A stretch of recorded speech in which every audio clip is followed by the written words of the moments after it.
Meantime, the family of a woman whose remains were found in a freezer say the man accused in her murder allegedly had an abusive past. A judge actually just heard from Benjamin Beale's attorney in court to go over the conditions of his potential bond.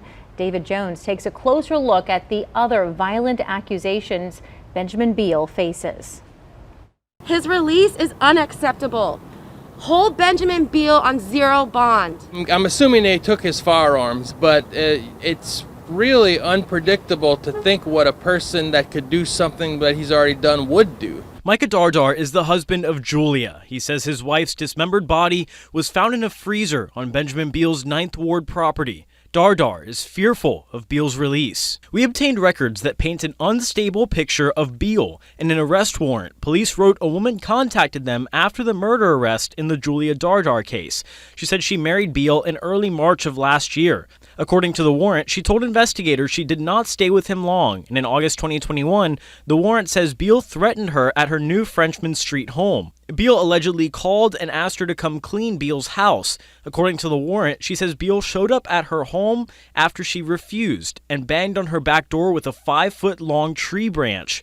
When she talked to Beale through the storm door, the warrant indicates she said Beale threatened to, quote, cut her up into pieces. Later that week, court records say she told investigators Beale again threatened to cut her up into pieces, quote, using his Dexter table. Dexter is a fictional character in a TV show portraying a serial killer.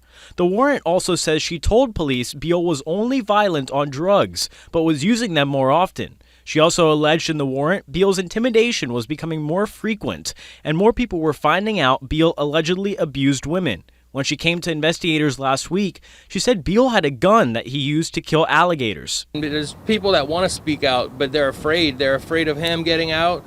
They're afraid of the money that's involved behind this if he does, the people who are supporting him. And people do have reason to be scared now since this has happened. We contacted the woman in the arrest warrant, but she didn't want to go on camera. Beale has been booked on an additional charge of simple assault based on that woman's information. This afternoon, the judge specified if Beale were to bond out, he would have to wear an ankle monitor and provide information like where he's living and whether he owns a gun. If he does bond out, he has a stay-away order from the woman who filed the assault charge. Shelley, Rob.